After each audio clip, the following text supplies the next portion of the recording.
Welcome students class 9। অনেক দিন video দিতে পারিনি কারণ আমার বাড়িতে আমার স্ত্রী অসুস্থ ছিল। চলো আজকে একটা নতুন চ্যাপ্টার নিয়ে তোমাদের সামনে উপস্থিত হতে চলেছি। চলো আজকে শুরু করি নতুন চ্যাপ্টার অ্যাসিড, ক্ষার এবং লবণ। চলো দেরি না করে তাহলে শুরু করা যাক।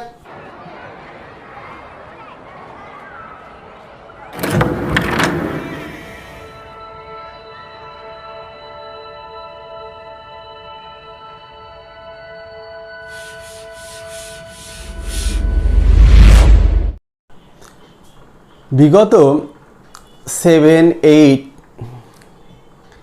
এখানে আমরা অ্যাসিড ক্ষার সম্পর্কে পড়েছি। অ্যাসিড কী জিনিস, ক্ষার কী জিনিস মোটামুটি পড়েছি, হয়তো মনেও আছে অনেকটাই। তবুও একবার আমি তোমাদেরকে জিনিসটা আরেকবার মনে করে দিচ্ছি। অ্যাসিড কাকে বলে, অ্যাসিড কি? সাধারণভাবে অ্যাসিড বলতে হচ্ছে যে পদার্থ স্বাদে টক স্বাদ বিশিষ্ট, সেটাই অ্যাসিড। শুধু এইটা থাকলেই কি অ্যাসিড হয়? না, অ্যাসিডের বিভিন্ন বিজ্ঞানী বিভিন্ন সংজ্ঞা দিয়েছেন। তার মধ্যে সবচেয়ে উল্লেখযোগ্য যে কনসেপ্ট অ্যাসিডের, সেটা হচ্ছে আরহেনিয়াস কনসেপ্ট অফ অ্যাসিড এবং ক্ষার। প্রথম আমরা অ্যাসিড কাকে বলে আরহেনিয়াসের ধারণা অনুযায়ী সেটা শিখব। তারপর শিখব ব্রনস্টেড-লাউরি, তারপর শিখব লুইস অ্যাসিড। অর্থাৎ 3 রকম অ্যাসিড সম্পর্কে আমরা আজকে প্রথমে আলোচনা শিখব। হ্যাঁ, আরহেনিয়াস মতবাদ অনুযায়ী সেই যৌগিক পদার্থটাই হলো অ্যাসিড যে কি করতে পারে, জলীয় দ্রবণে H+ দান করতে পারে। অর্থাৎ অ্যাসিড হবে সেই পদার্থই যে জলীয় দ্রবণে H+ দান করতে পারে। ধরো HCl একটা যৌগিক পদার্থ, সে জলীয় দ্রবণে মানে জলে দিলে H+ দান করতে পারবে, অর্থাৎ H+ দেবে সে। দেখা যায় HCl জলে গুললে H+ এবং Cl- দুটো আয়নে ভাগ হয়ে যায়, তাহলে H+ দিচ্ছে, তাহলে আমরা HClকে কি বলতে পারি, অ্যাসিড। কি মতবাদ অনুযায়ী? আরহেনিয়াস মতবাদ অনুযায়ী। আবার ধরো H2SO4 একটা যৌগিক পদার্থ, এটাকে আমরা আরহেনিয়াস মতবাদ অনুযায়ী কেন অ্যাসিড বলবো? কারণ এটা জলীয় দ্রবণে প্রথমে এই দুটো আয়ন দেবে, অর্থাৎ H+ আয়ন যেহেতু দিচ্ছে জলীয় দ্রবণে, অতএব H2SO4 বা সালফিউরিক অ্যাসিডকে আমরা অ্যাসিডই বলবো। ক্ষার কাকে বলে? আরহেনিয়াস মতবাদ অনুযায়ী ক্ষার হচ্ছে সেই সমস্ত যৌগিক পদার্থ যারা কি করবে না, জলীয় দ্রবণে OH মূলক বা OH আয়ন দিতে পারবে। দেখো NaOH যৌগিক পদার্থটা জলে দিলে Na+ আর OH- দুটো আয়ন তৈরি করবে, তাহলে OH- দিয়েছে, অতএব আমরা বলতে পারবো যে NaOH হচ্ছে একটা ক্ষার। তারপর ধরো কলিচুন CaOH2, যেটা তোমরা দেখেছো পানে মানুষ খায়, পানের সঙ্গে বা অন্যান্য অনেক কাজেও লাগে। এই কলিচুনটা যদি জলে দাও তাহলে এই দুটো আয়ন পাওয়া যায়, 2 প্রকার আর কি, Ca+2 আর দুটো OH- আয়ন। যেহেতু জলীয় দ্রবণে OH- আয়ন দিচ্ছে, অতএব কি বলতে পারি? অতএব বলতে পারি CaOH2, ক্যালসিয়াম হাইড্রোক্সাইড অথবা সোডিয়াম হাইড্রোক্সাইড, দুটোই হচ্ছে ক্ষার। কি মত অনুযায়ী? আরহেনিয়াস মতবাদ অনুযায়ী। এবার আসছি ব্রনস্টেড-লাউরি মতবাদ অনুযায়ী অ্যাসিড কোনটা। এই মতবাদ অনুযায়ী অ্যাসিড সেটাই যে জলীয় দ্রবণে H+ দিতে পারে। ঠিক আছে, যেমন ধরো HCl জলীয় দ্রবণে H+ দিতে পারে, অতএব এটা অ্যাসিড। অনেকটা একই রকম আরহেনিয়াসের মতবাদ অনুযায়ী অ্যাসিড কনসেপ্টটা। ক্ষারটা কি না, যে জলীয় দ্রবণে OH- নিতে পারে সে হচ্ছে অ্যাসিড। দেখো যে জলীয় দ্রবণে H+ নিতে পারে সেটাই হচ্ছে অ্যাসিড। দেখো NaOH, ঠিক আছে, আর H+ আয়ন আছে। NaOH H+ আয়নটা যদি নিতে পারে তাহলে আমরা বলবো যে হ্যাঁ এটা কিন্তু ক্ষার। অর্থাৎ যে পদার্থ জলীয় দ্রবণে H+ দিতে পারে সেটা হচ্ছে অ্যাসিড অ্যাকর্ডিং টু ব্রনস্টেড-লাউরি।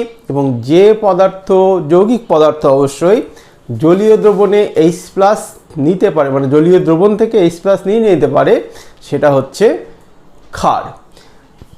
সেটাও দেখানো হলো। তাহলে NOH হচ্ছে ক্ষার। তোমাদের ক্লাস 9-এর জন্য আরহেনিয়াস মতবাদটা হচ্ছে সবচেয়ে গুরুত্বপূর্ণ।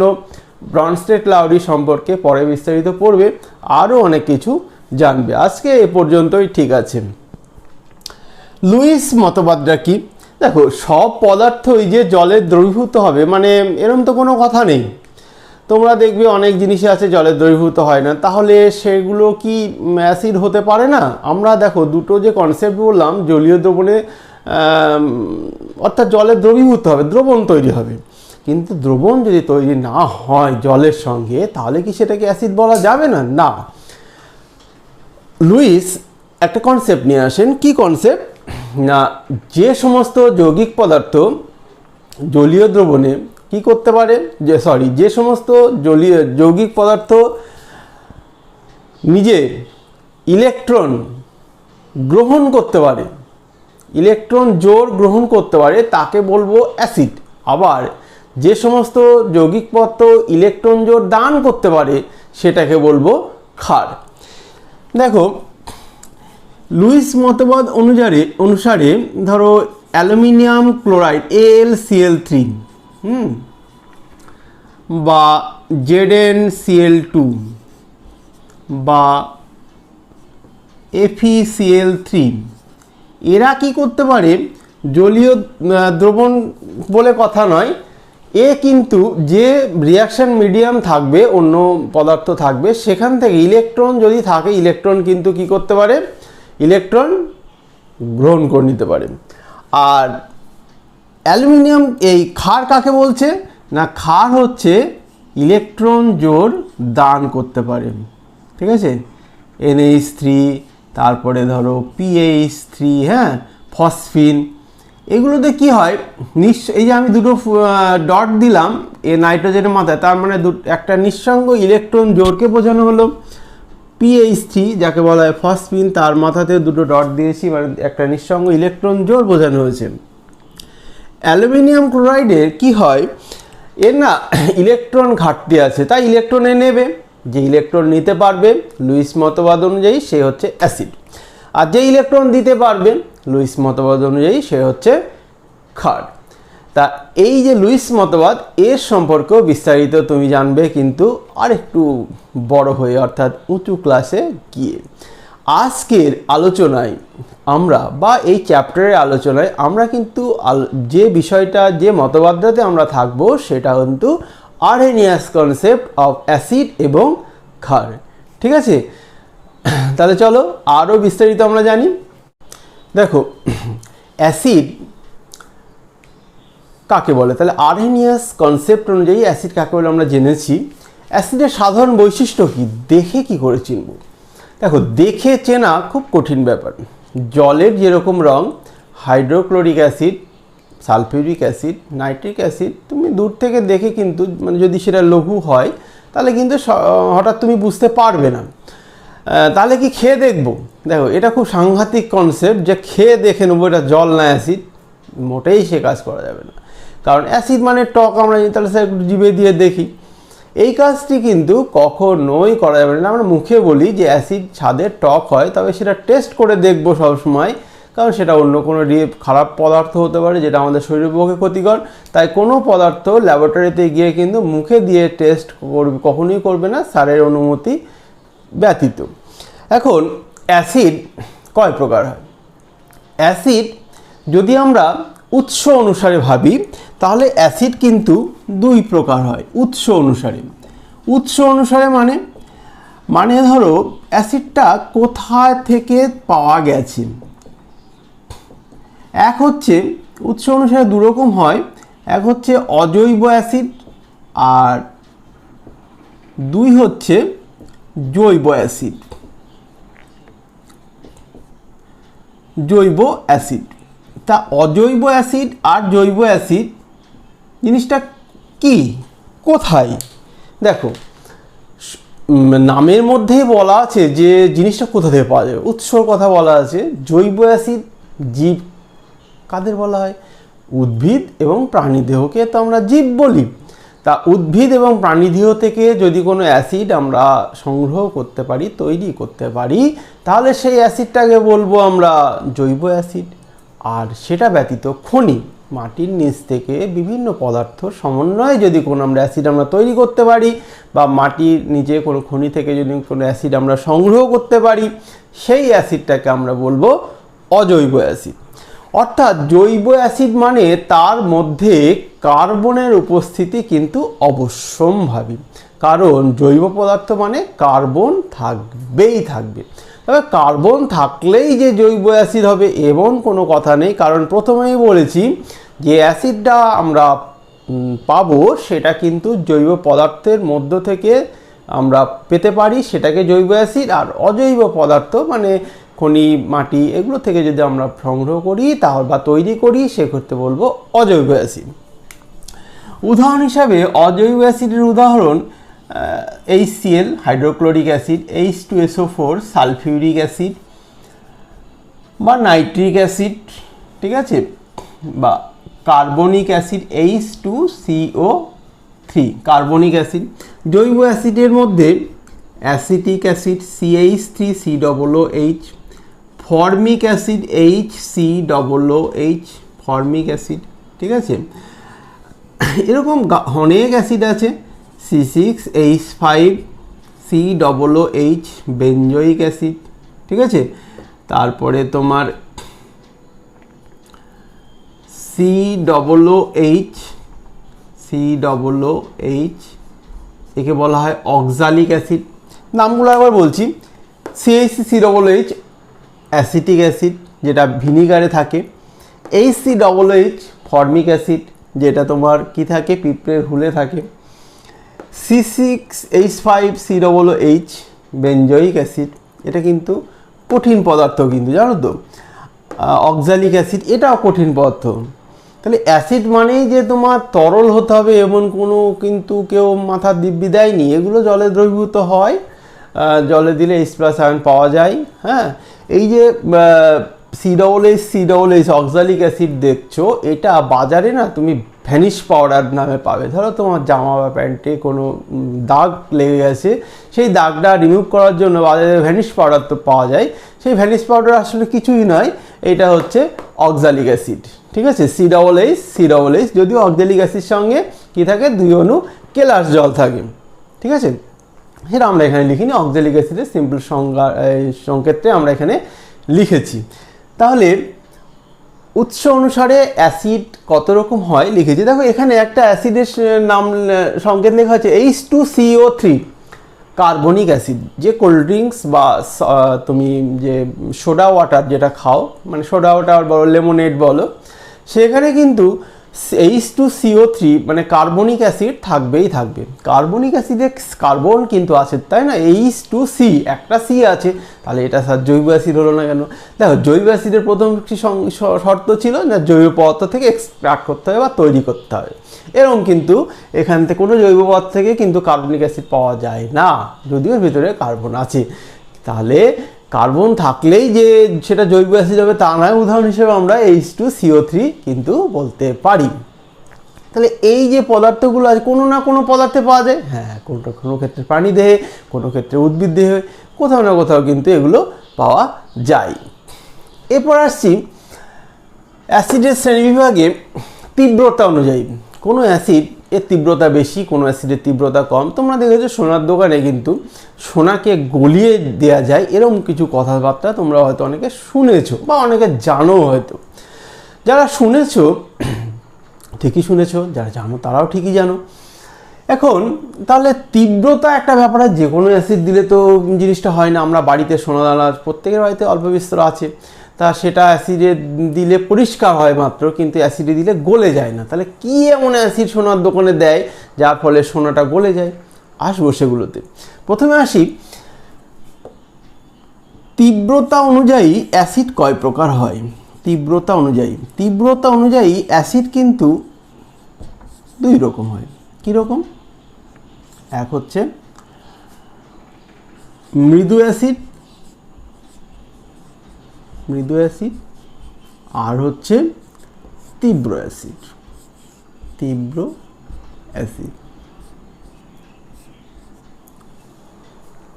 মৃদু অ্যাসিড মানে যে অ্যাসিড তুমি এক কথায় আমি বলতে পারি যে হাতে পড়লে হাতটা পুড়ে যাবে না, বা আমরা খেতেও পারি। স্যার অ্যাসিড খাওয়া যায়? খাই আমরা, ইয়েস। ভিনিগারে অ্যাসিডিক অ্যাসিড থাকে, একটু আগে বলেছি। ভিনিগার আমরা খাই, সকলেই জানি তো, মাংস বা অন্যান্য অনেক পদার্থই ভিনিগার দিয়ে তৈরি করা হয়। এগুলো কিন্তু সব মৃদু অ্যাসিডের মধ্যে পড়ে, অর্থাৎ যত জৈব অ্যাসিড আছে সবই কিন্তু মৃদু অ্যাসিড। তীব্র অ্যাসিড কোনগুলো? অজৈব অ্যাসিডের বেশিরভাগটাই তীব্র অ্যাসিড। এ দেখো এখানে যে আমি দাগ দিচ্ছি, এই যে ধরো এটা তীব্র, HCl একটা তীব্র অ্যাসিড, H2SO4 তীব্র অ্যাসিড, তীব্র অ্যাসিড। এই যে এইটা হচ্ছে তোমার তীব্র অ্যাসিড নয়, এইটা কিন্তু মৃদু অ্যাসিড, H2CO3। দেখো একটু আগে বলেছি লেমনেড বাইয়ে খাওয়া যায়, খাও তুমিও, আমিও খাই কখনো সখনো। H2CO3 কিন্তু কি মৃদু অ্যাসিড, তাই কিন্তু খাওয়া যায়। তীব্র অ্যাসিড খেলে কিন্তু আমরা কেউ এই জায়গায় দাঁড়িয়ে থাকতে পারতাম না, বা আমার কথা তোমরা কেউ শুনতেও পারতে না। তাহলে তীব্রতা অনুযায়ী অ্যাসিড আমরা দুই প্রকার পেলাম, মৃদু অ্যাসিড এবং তীব্র অ্যাসিড। মৃদু অ্যাসিড কোনগুলোকে বলছি না? সমস্ত জৈব অ্যাসিড, ঠিক আছে, সমস্ত জৈব অ্যাসিড মৃদু অ্যাসিডের মধ্যে পড়বে। আর তীব্র অ্যাসিডের মধ্যে অলমোস্ট অজৈব অ্যাসিডগুলো, ঠিক আছে, ব্যতিক্রম আছে অজৈব অ্যাসিড, অলমোস্ট অজৈব অ্যাসিড, সব নয়, কিছু ব্যতিক্রম আছে, যেমন H2CO3 তোমরা দেখিয়ে দিলাম। আর অ্যাসিড নেওয়ার পরে অ্যাসিডের আর দুইভাবে ভাগ করা যেতে পারে আমরা, ঘন অ্যাসিড আর হচ্ছে লঘু অ্যাসিড। ঘন অ্যাসিড আর লঘু অ্যাসিড মানে ঘনত্ব অনুযায়ী, অর্থাৎ তীব্রতা অনুযায়ী হলো, আর ঘনত্ব অনুযায়ী। ঘনত্ব অনুযায়ী কিন্তু অ্যাসিড আবার দুই প্রকারভাবে ভাগ করতে পারি আমরা। এক হচ্ছে লঘু অ্যাসিড, আর এক হচ্ছে ঘন অ্যাসিড। লঘু অ্যাসিড কোনগুলো, ঘন অ্যাসিড কোনগুলো? দেখো লঘু অ্যাসিড বা ঘন অ্যাসিড এটা কিন্তু জৈব অজৈব এসবের মধ্যে ব্যাপার নেই। যে অ্যাসিডের মধ্যে অনেকটা জল দেওয়া হয়েছে, জল দিয়ে একটা দ্রবণ তৈরি করা হয়েছে, সেই অ্যাসিডটাকে আমরা লঘু অ্যাসিড বলবো। আর যে অ্যাসিডের মধ্যে জলের পরিমাণটা খুবই কম আছে, সেই অ্যাসিডটাকে আমরা ঘন অ্যাসিড বলবো, ঠিক আছে। সেটা মৃদু অ্যাসিড হতে পারে, তীব্র অ্যাসিড হতে পারে, বা জৈব অ্যাসিড হতে পারে, অজৈব অ্যাসিড হতে পারে, ডাজন্ট ম্যাটার। তাহলে জলের পরিমাণের উপর নির্ভর করবে সেই অ্যাসিডটা মৃদু অ্যাসিড না তীব্র অ্যাসিড। দেখো আমরা প্রথমেই বলেছি যে এখানে যে সমস্ত অ্যাসিড নিয়ে আমরা আলোচনা করবো এই চ্যাপ্টারে, সবটাই বা প্রায় সবটাই কিন্তু আরহেনিয়াস কনসেপ্ট অফ অ্যাসিড এবং ক্ষার। হ্যাঁ, তাহলে দেখো তিনটে প্রশ্ন দিয়েছি। HNO3 মানে নাইট্রিক অ্যাসিড কেন তীব্র অ্যাসিড, এবং H2CO3 কার্বনিক অ্যাসিড কেন মৃদু অ্যাসিড। প্রথমে এই কোশ্চেনটাতে আসি, নাইট্রিক অ্যাসিড কেন তীব্র অ্যাসিড। দেখো নাইট্রিক অ্যাসিড কেন তীব্র অ্যাসিড যদি বলতে হয় উত্তর, তাহলে আমরা নাইট্রিক অ্যাসিডকে দেখি কি হয়। এটা নাইট্রিক অ্যাসিড জলীয় দ্রবণে H+ আর NO3- এই দুটো আয়নে ভেঙে যায়, H+ আয়ন আর নাইট্রেট আয়নে ভাঙে। H2CO3 জলীয় দ্রবণে H+ এবং HCO3- এই আয়নে প্রাথমিকভাবে ভাঙে, বাইকার্বনেট আয়নে ভাঙে আর H+ আয়নে ভাঙে। খুব ভালো কথা, কিন্তু এখানে দেখো দুটো অ্যাসিডের ক্ষেত্রে HNO3 ক্ষেত্রে আমি একটা তীর চিহ্ন দিয়েছি, অ্যারো চিহ্ন, আর H2CO3 ক্ষেত্রে উভমুখী চিহ্ন দিয়েছি। কেন দিয়েছি? তার কারণ হলো HNO3 অ্যাসিড যখন জলে দিচ্ছ, ধরো 100টা অণু তুমি গুনে গুনে দিয়েছো, 100টা অণুই কিন্তু বিয়োজিত হয়ে যাবে, অর্থাৎ যত অণু আছে সবগুলোই দেবে। 100টা অণু দিলে 100টা H+ পাবে। এবার তুমি 100টা অণুর H2CO3 নিয়েছো সাপোজ, তাহলে 100টা H+ পাওয়ার কথা না, তুমি সেটা পাবে না, তুমি হয়তো 10টা পাবে বা 15টা পাবে বা 20টা পাবে, 80টা পেলে না। তাহলে জলের মধ্যেই দিয়েছো কিন্তু হলো না, কারণ এটা মৃদু অ্যাসিড। মৃদু অ্যাসিডের চরিত্রই এটা যে সবগুলো অণু বিয়োজিত হতে পারে না, এই কারণেই তো একে মৃদু অ্যাসিড বলা হয়। ঠিক আছে, তার উত্তর পেয়ে গেছো। HNO3 কেন মৃদু অ্যাসিড, এই H2SCO3 আর HNO3 কেন তীব্র অ্যাসিড, কারণ সম্পূর্ণভাবে বিয়োজিত হয়, আর H2CO3 সম্পূর্ণ বিয়োজিত হতে পারে না, তাই এ মৃদু অ্যাসিড। এরপর আমরা দ্বিতীয় কোশ্চেনে আসছি। অ্যাসিডের ক্ষারগ্রাহিতা বলতে কি বোঝো? দেখো, এখান থেকে আমরা আসি। অ্যাসিডের ক্ষারগ্রাহিতা হচ্ছে সেই কনসেপ্ট, যে কনসেপ্টে আমরা কি বলতে পারি, কোনো অ্যাসিডের একটা অণুতে যতগুলো প্রতিস্থাপনযোগ্য হাইড্রোজেন পরমাণু থাকবে সেটাই হচ্ছে সেই অ্যাসিডের ক্ষারগ্রাহিতার মান। মানে HNO3-তে একটা হাইড্রোজেন আছে, দেখো এই একটা H+ দিয়েছে, তাহলে HNO3 ক্ষারগ্রাহিতা হচ্ছে 1 নাইট্রিক অ্যাসিডের। H2CO3-তে দুটো হাইড্রোজেন আছে, বলছে আপনি তো এখানে একটা H+ পেয়ে আর তো পাইনি না, এটা আবার বিয়োজিত হবে HCO3-, এটা আবার পুনরায় বিয়োজিত হবে, যদিও এই বিয়োজনটাও কি হবে, উভমুখী হবে, H+ হবে আর কার্বনেট আয়ন হবে। ঠিক আছে, তাহলে H2CO3 থেকে, মানে একটা H2CO3 কার্বনিক অ্যাসিড থেকে কটা H+ পেলাম, দুটো। তাহলে দুটো প্রতিস্থাপনযোগ্য হাইড্রোজেন পরমাণু, অর্থাৎ এই অ্যাসিডটা যখন এটা ক্ষারের সঙ্গে বিক্রিয়া করবে তখন কি করবে, যদি একযোজী আয়ন হয়, এরকম যদি আমরা বলি ধরো সোডিয়াম বা পটাশিয়াম, তাহলে দুটো সোডিয়াম লাগবে H2CO3-র ক্ষেত্রে, আর HNO3-র ক্ষেত্রে, নাইট্রিক অ্যাসিডের ক্ষেত্রে একটা সোডিয়াম লাগবে, কারণ একটা হাইড্রোজেন H+, Na+। ঠিক আছে, মানে যতগুলো হাইড্রোজেন থাকবে প্রতিস্থাপনযোগ্য, তার আগে কিন্তু এই কথাটা বসাতেই হবে, যতগুলো প্রতিস্থাপনযোগ্য হাইড্রোজেন থাকবে সেই সংখ্যাটাই হচ্ছে তার ক্ষারগ্রাহিতা। তাহলে HNO3-র ক্ষারগ্রাহিতা হলো 1 আর H2CO3-র ক্ষারগ্রাহিতা হলো কত, 2, তাই তো? আচ্ছা, ক্ষারগ্রাহিতা এর হলো 1, এর হলো 2। এখন তাহলে H2SO4 এর কত হবে, H2SO4 এর ক্ষারগ্রাহিতা কত হবে, দুটো হাইড্রোজেন আছে তাহলে 2 হবে। এবার ধরো H3PO4 এর কটা হবে, তিনটে হাইড্রোজেন আছে, 3 হলো। কিন্তু H3PO3 এইটার নাম হচ্ছে ফসফরিক অ্যাসিড। হ্যাঁ, যেগুলো নামগুলো আমি বলছি তুমি জানো না, সেটা একটু লিখে নেবে, ফসফরিক অ্যাসিড। আর এইটার নাম হচ্ছে ফসফরাস অ্যাসিড। ফসফরাস অ্যাসিডের ক্ষেত্রে দেখো তিনটে হাইড্রোজেন আছে, কিন্তু ক্ষারগ্রাহিতা 3 নয়, ক্ষারগ্রাহিতা 2। কেন? আমি একটা কথা বলেছি যে প্রতিস্থাপনযোগ্য হাইড্রোজেন পরমাণু থাকতে হবে। এখানে যে তিনটে হাইড্রোজেন আছে তার মধ্যে দুটো হাইড্রোজেনই কিন্তু প্রতিস্থাপনযোগ্য, আর একটা প্রতিস্থাপনযোগ্য নয়। অর্থাৎ তুমি কোনো ধাতব পরমাণু যদি দাও, ধাতব পরমাণু শুধু দেওয়া যায় না, একটা খাট দিতে হবে, NaOH দিলে, KOH দিলে, সেইটা হাইড্রোজেনকে সরিয়ে দিয়ে নিজে ঢুকবে, একে বলে প্রতিস্থাপিত করা। সেখানে কিন্তু একটা হাইড্রোজেনকে এক সোডিয়াম বা পটাশিয়ামকে প্রতিস্থাপিত করতে পারবে না, তাহলে ওটা প্রতিস্থাপন হবে না, দুটো হবে, তাহলে ক্ষারগ্রাহিতা 2 হবে। আন্ডারস্ট্যান্ড? ওকে, বেটার আন্ডারস্ট্যান্ড।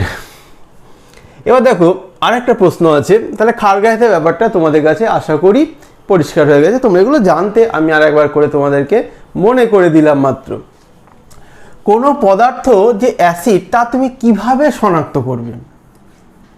খুব ভালো কথা, কোনো পদার্থ যে অ্যাসিড তা তুমি কিভাবে শনাক্ত করবে? দেখো, প্রথমেই বলেছি খাওয়া দাওয়া চলবে না, কিন্তু যে খেয়ে দেখবো স্যার সেটা টক কিনা, এটা খুব সাংঘাতিক ব্যাপার, এটা বাদ। তাহলে কি করবে? স্যার খাবো না, তাহলে গায়ে ছিটিয়ে দেখবো যে গায়ে ফোসকা পড়ছে কিনা, এটাও তো সাংঘাতিক ডিস্ট্রাকটিভ ব্যাপার, এসব করা যাবে না। কোনো কি করতে হবে, তোমাকে কোনো একটা রিয়াকশান করতে হবে, কেমিক্যাল রিয়াকশান, রাসায়নিক বিক্রিয়া করতে হবে। কী ধরনের রাসায়নিক বিক্রিয়া? যে রাসায়নিক বিক্রিয়াতে কোনো একটা কালার চেঞ্জ হবে, বা যে রাসায়নিক বিক্রিয়াতে কোনো একটা গন্ধযুক্ত গ্যাস, সে ভালো গন্ধ হোক আর খারাপ গন্ধ হোক, গন্ধযুক্ত গ্যাস তৈরি হবে। এইরকম কোনো বিক্রিয়া তোমাকে করতে হবে, করে তুমি বলবে যে হ্যাঁ এটা অ্যাসিড, এটা ক্ষার, বা কোনো কারোর সঙ্গে মানে কালার বা গ্যাস যে কোনো একটা তোমাকে তৈরি করতে হবে। অর্থাৎ চোখ দিয়ে দেখবে, না নাক দিয়ে শুকবে, আমাদের দুটো পঞ্চ ইন্দ্রিয়, এখানে দুটো ইন্দ্রিয় কাজে লাগাতে হবে, জিভ টিভ না, কি নাক আর চোখ, জিভ বন্ধ, ত্বক বন্ধ, ঠিক আছে। আচ্ছা, তাহলে অ্যাসিড বলতে গেলে তোমাকে কি করতে হবে, তোমার প্রথম কাজ হচ্ছে তোমাকে লিটমাস নিতে হবে। লিটমাস নিলে লিটমাস পেপার নিতে পারো, কাগজ, লিটমাস কাগজ হয়, কিংবা লিটমাস সলিউশন দ্রবণও হয়।